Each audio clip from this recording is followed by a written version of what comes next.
কেউই সেফ নয়, তৃণমূলীরাও সেফ নয়, বিরোধীরাও সেফ নয়, আর মা বোনেরা তো নয়। তৃণমূল যতদিন আছে ততদিন শিক্ষা, স্বাস্থ্য, শিল্প, অরাজক পরিস্থিতি, ললেসনেস, মা বোনের সম্ভ্রমহানি, খুন, মাৎসন্যায় এগুলোর চলবে।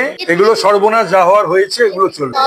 এর থেকে পরিত্রাণের একমাত্র পথ হলো এই মমতার শাসনের অবসান ঘটানো। দাদা, আমরা দেখলাম যে সুজিত বোস তার বাড়িতে ইডি ভাড়া দিয়ে, সেখানেও একটা প্রশ্ন কিন্তু উঠে এসছে, আপনিও তো অনেকদিন তৃণমূল করেছেন, আপনার কি মতামত এই নিয়ে? এটা বলবো না, তার কারণটা হচ্ছে যে যদি কেউ কোন রকম অপরাধ করে থেকে থাকে, অর্থনৈতিক অপরাধ করে থাকে, মানুষের টাকা তছনছ করে থাকে, তছরূপ করে থাকে, তাহলে পরে আমাদের দেশের আইন অনুযায়ী কারোরই নিস্তার পাওয়ার কথা নয়।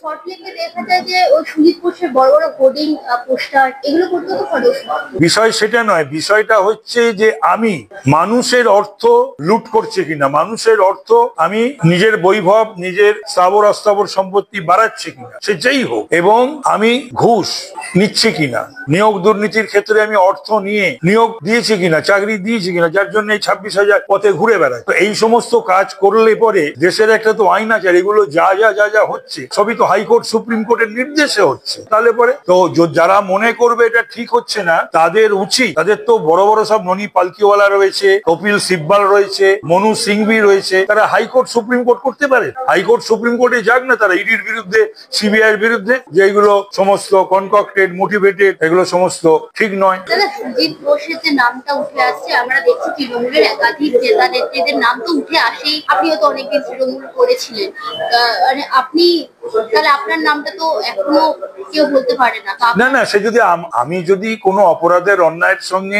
জড়িত থেকে থাকি, মমতা ব্যানার্জি তো ভীষণ প্রতিহিংসা পরায়ণ, তো তিনি তার যদি কিছু থাকে, কিন্তু রাজ্যপালকে ছাড়েন না, তিনি তো জাস্টিস অশোক গাঙ্গুলিকে ছাড়েন না, কার্তিক মহারাজকে ছাড়েন না। 13 বছর এই সরকার ক্ষমতায় এসছে, আমি একটা রাজনীতি করছি 53 বছরের বেশি, তো সুতরাং বাংলার মানুষ এবং সমস্ত রাজনৈতিক দলের মানুষ এবং রাজনীতি যারা করে না, আমি দীর্ঘদিনের কাউন্সিলর, বিধায়ক ছিলাম, তো 2.5 বছর মতন মন্ত্রীও ছিল, তো সুতরাং আমার বিরুদ্ধে এই ধরনের কথা বলার কারুর হিম্মত হবে না। আর যেটা হয়েছিল, যেটা ইডি আমার বাড়িতে এসেছিল, সেটা মমতা ব্যানার্জি জানতেন, তার কনসেন্ট নিয়ে এটা সুদীপ ব্যানার্জি করেছিল। পিসি নিউজ বাংলা এই খবরটি ভালো লাগলে অবশ্যই লাইক এবং শেয়ার করবেন। এছাড়াও পিসি নিউজ বাংলার যে কোনো খবর সবার আগে পাওয়ার জন্য লাইক